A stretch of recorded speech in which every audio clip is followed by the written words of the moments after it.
రాజకీయాల్లో ఉత్కంఠ మరింత పెరుగుతోంది. ఇక ప్రభుత్వ ఏర్పాటుపై కొనసాగుతున్న ప్రతిష్టంభన మధ్య టీవీకే శిబిరంలో అసంతృప్తి తీవ్ర రూపం దాల్చినట్లు తెలుస్తోంది.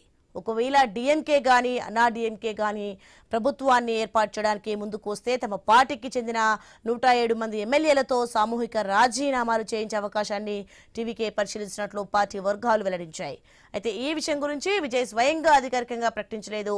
ఎన్నికల తర్వాత కొనసాగుతున్న రాజకీయ చర్చలు ఫలితం లేకుండా సాగడం, అలాగే సంఖ్యాబలం ప్రభుత్వ ఏర్పాటుకు అడ్డంకిగా మారడంతో టీవీకేలో అసహనం పెరుగుతున్నట్లు తెలుస్తోంది.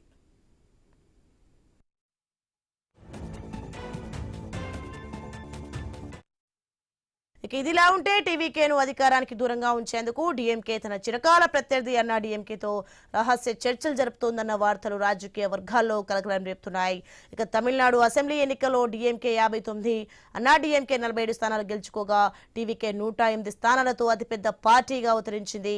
అయితే విజయ్ 2 చోట్ల గెలవడంతో రాజ్యాంగ నిబంధనల ప్రకారం ఒక సీటును ఖాళీ చేయాల్సి రావడంతో ప్రస్తుతం టీవీకే బలం 107కు చేరింది.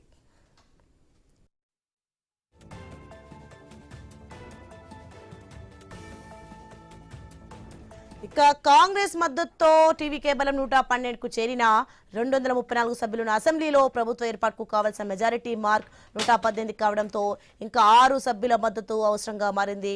ప్రస్తుతం వీసీకే, వామపక్ష పార్టీలు, ఐయుఎంఎల్ వంటి డీఎంకే మిత్రపక్షాలతో టీవీకే సంప్రదింపులు కొనసాగిస్తున్నప్పటికీ ఇప్పటివరకు స్పష్టమైన హామీ మాత్రం లభించలేదు. ప్రజా తీర్పు చీలిపోయినా అతిపెద్ద పార్టీని విస్మరించలేమంటూ టీవీకే వర్గాలు వ్యాఖ్యానించడం తమిళనాడు రాజకీయాల్లో కొత్త మలుపుకు సంకేతంగా కనిపిస్తోంది.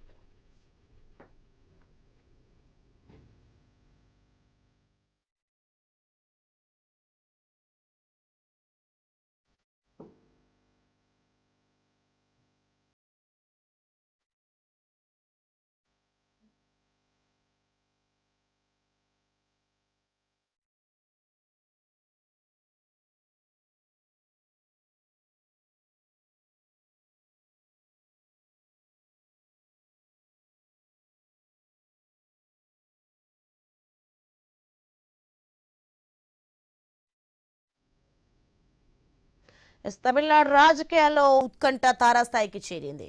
ఇక అసెంబ్లీ ఎన్నికల ఫలితాలు వెలువడి 3 రోజులు గడిచినా ప్రభుత్వం ఏర్పాటు అంశంపై ఇంకా స్పష్టత రాకపోవడంతో రాజకీయ వర్గాల్లో చర్చలు ముదురుతున్నాయి.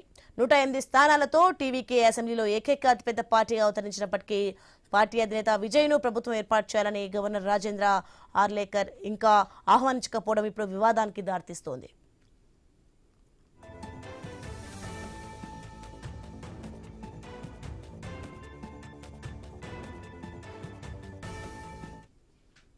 ఇక 118 మెజారిటీ మార్కుకు టీవీకే ఇంకా 10 స్థానాల దూరంలో ఉన్నప్పటికీ రాజ్యాంగ సంప్రదాయాల ప్రకారం అతిపెద్ద పార్టీకి ముందుగా అవకాశం ఇవ్వాలని పలువురు రాజ్యాంగ నిపుణులు అభిప్రాయపడుతున్నారు. విజయ్ ఇప్పటికే 2 సార్లు గవర్నర్ను కలిసి ప్రభుత్వ ఏర్పాటుకు అవకాశం ఇవ్వాలని కోరినట్టు సమాచారం. అయితే అవసరమైన సంఖ్యాబలం చూపించాలని మాత్రమే గవర్నర్ సూచించినట్లు తెలుస్తోంది.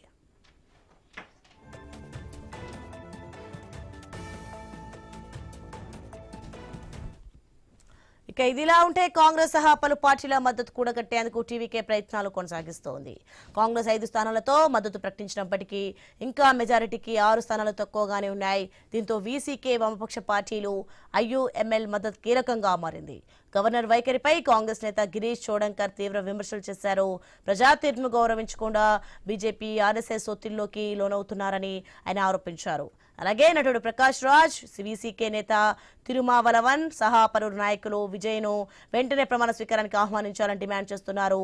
ప్రజల తీర్పును గౌరవించి తర్వాత అసెంబ్లీలో మెజారిటీ నిరూపించుకునే అవకాశం ఇవ్వాలని వారు అభిప్రాయపడుతున్నారు.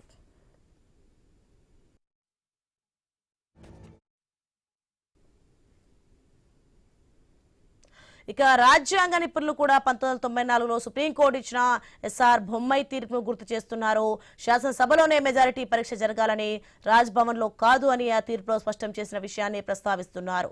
2019 మహారాష్ట్ర ఉదాహరణను కూడా పలువురు గుర్తు చేస్తున్నారు. అప్పట్లో మెజారిటీ లేనప్పటికీ అతిపెద్ద పార్టీ నేత దేవేంద్ర ఫడ్నవీస్ కు గవర్నర్ ప్రభుత్వం ఏర్పాటు చేసే అవకాశం ఇచ్చారని చెప్తున్నారు. దీంతో ఇప్పుడు అందరి దృష్టి రాజ్ భవన్ పైనే నిలిచింది. విజయ్ను ప్రభుత్వ ఏర్పాటు చేయమని గవర్నర్ ఆహ్వానిస్తారా లేక తమిళనాడు రాజకీయాల్లో మరో కొత్త మలుపు తిరుగుతుందా అన్నది ఆసక్తికరంగా మారింది.